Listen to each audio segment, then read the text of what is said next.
एक सवाल, क्या कोई मरा हुआ व्यक्ति जिंदा हो सकता है? जिस व्यक्ति की आत्मा की शांति के लिए दुआएं की जा रही हो, क्या वो घर वापस लौट सकता है? तो आपका जवाब होगा कि नहीं, ऐसा नहीं हो सकता। लेकिन कानपुर में ऐसा हुआ है। क्या है पूरा मामला? देखिए इस खास रिपोर्ट में।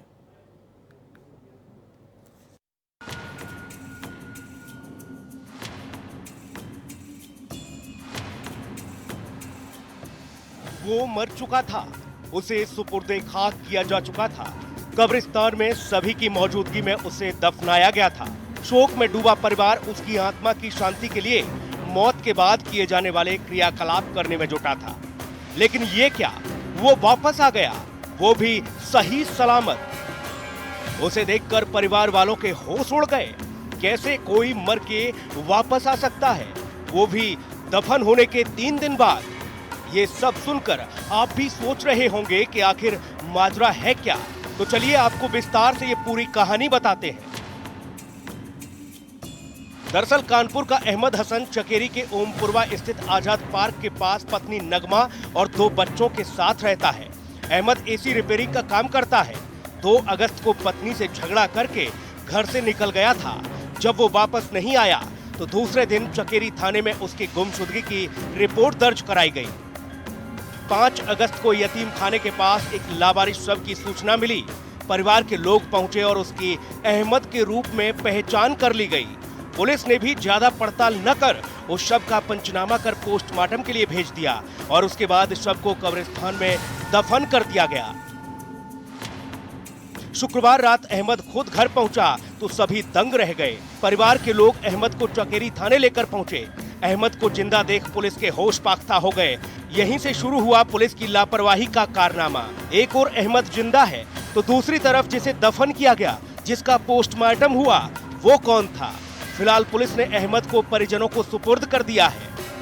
देखिए, एक इंसिडेंट हुआ था जिसमें ये बताया गया था कि अपनी पत्नी से लड़ाई के बाद वो घर से पति चला गया है और इसी तरह की गुमशुदगी उन्होंने आके थाने पर दर्ज करवाई थी। उस गुमशुदगी को लेकर पुलिस जगह जगह तलाश कर रही थी और उसके बाद एक नॉर्मल प्रक्रिया है कि हम उसको वैसे भी लोगों से आसपास से पूछताछ करके तलाश करवाएंगे और फिर उस इलाके में या उसके आसपास अगर कोई डेड बॉडी मिलती है तो उसकी भी उनके परिवार वालों से शनाख्त करवाते हैं। जब एक डेड बॉडी दूसरे थाना क्षेत्र में मिली तो उसकी परिवार वालों को बुलाया गया। उनके परिवार में उनके पिता, उनकी पत्नी, वो सब लोग आए। उन्होंने देख के उस बॉडी की शनाख्त की। शनाख्त करने के बाद उनको बॉडी हैंडओवर कर दी गई पोस्टमार्टम के बाद और उन्होंने उसके लास्ट राइट्स फाइनल किए।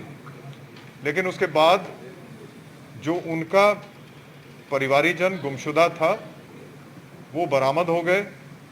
तो जब वो बरामद हुए तो फिर ये दोबारा से हमारे लिए, पुलिस के लिए एक चुनौती थी कि इस जो ऑलरेडी इन्होंने शनाख्त जिसकी की थी वो कौन है, उसके फोटोग्राफ करके हम जगह जगह पोस्टर बनवा के उसको लगवा रहे हैं। दूसरा, मैंने एसपी वेस्ट को ये कहा है कि वो देख लें, जब डॉक्टर्स ने पीएम किया तो उसकी डीएनए सैंपलिंग की गई है, नहीं की गई है, और अगर डॉक्टर्स ने डीएनए सैंपलिंग नहीं की है तो एक मजिस्ट्रेट से परमिशन लेके बॉडी की एक्सह्यूमेशन की जाएगी। एक्सह्यूमेशन के बाद उसकी डीएनए सैंपलिंग करवाई जाएगी।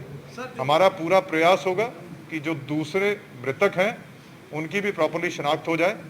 ये परिवारीजनों के कन्फ्यूजन के कारण या परिवारीजनों के उस समय गलती के कारण उन्होंने इसकी गलत शनाख्त की।